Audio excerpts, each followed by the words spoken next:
বাংলাদেশ বিমান বাহিনীর জন্য লালমনিরহাটে নির্মাণ করা হচ্ছে এশিয়া মহাদেশের দ্বিতীয় বৃহত্তম বিমান ঘাঁটি। এই বিমান ঘাঁটিটি ভারতের শিলিগুড়ি করিডোর থেকে মাত্র 12 কিলোমিটার দূরত্বে অবস্থিত। অত্যন্ত সরু এই করিডোর দিয়ে ভারতের মূল ভূখণ্ডের সাথে পূর্বাঞ্চলীয় 7টি রাজ্য যোগাযোগ রক্ষা করে। লালমনিরহাট বিমানবন্দর থেকে মাত্র 2 মিনিটে ভারতের শিলিগুড়ি করিডোরে হামলা করা সম্ভব। বাংলাদেশের চিকেন নেকের এত কাছাকাছি বিমান ঘাঁটি নির্মাণ করায় আপত্তি জানিয়েছে ভারত। বাংলাদেশের কৌশলগত নিরাপত্তার জন্য লালমনিরহাট বিমান ঘাঁটি খুবই গুরুত্বপূর্ণ। এই বিমান ঘাঁটি ভারতের চিকেন নেকের ওপর নিঃশ্বাস ফেলছে। বাংলাদেশ বিমান বাহিনী খুব শীঘ্রই এই বিমান ঘাঁটিটি চালু করা হবে। এই বিমান ঘাঁটি চালু করতে পুরোদমে কাজ শুরু করেছে বাংলাদেশের প্রতিরক্ষা মন্ত্রণালয়। লালমনিরহাট বিমান ঘাঁটি চালু হলে চিকেন নেক দিয়ে ভারতের দুশ্চিন্তা আরও বাড়বে, কারণ চিকেন নেক দিয়ে ভারত তাদের মূল ভূখণ্ডের সাথে পূর্বাঞ্চলীয় 7 রাজ্যের যোগাযোগ রক্ষা করে।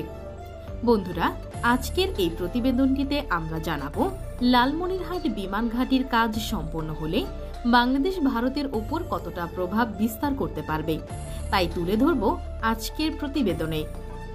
লালমনিরহাটের বিশাল এই বিমান ঘাঁটির ইতিহাস আজ থেকে প্রায় 100 বছরের পুরনো।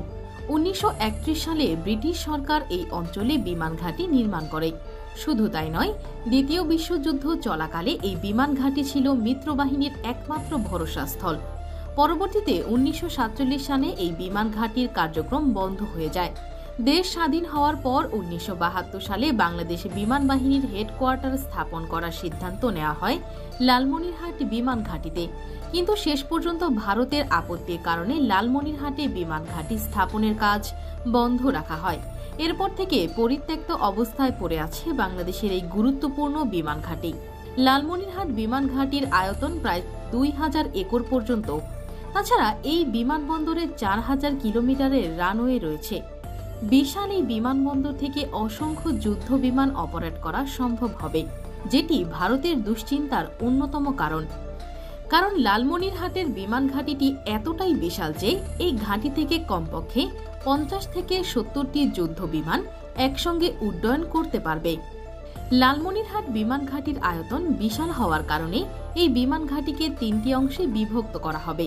এর একটি অংশ সবসময় মোতায়েন থাকবে বাংলাদেশের যুদ্ধ বিমানগুলো, অপর একটি অংশ ব্যবহার করবে সাধারণ যাত্রীবাহী বিমানগুলো, এবং শেষ অংশ ব্যবহার করা হবে বিমান বাহিনীর পাইলটদের শিক্ষা, প্রশিক্ষণ এবং মেইনটেনেন্স পরবর্তী উড্ডয়নের কার্যক্রমের জন্য।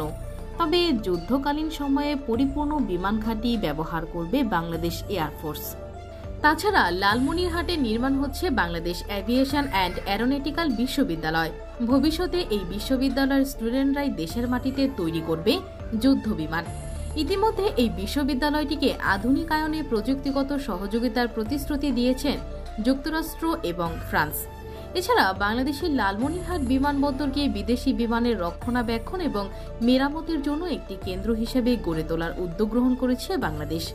লালমনিরহাটে বিমান ঘাঁটিতে সৌদি আরব, চীন, আরব আমিরাত, যুক্তরাষ্ট্র, কাতার সহ বিভিন্ন দেশ এই প্রকল্পে বিনিয়োগ করতে আগ্রহ প্রকাশ করেছে, কারণ এই বিমানবন্দরটিকে আন্তর্জাতিক হাব হিসেবে গড়ে তুলতে চাইছে বাংলাদেশ।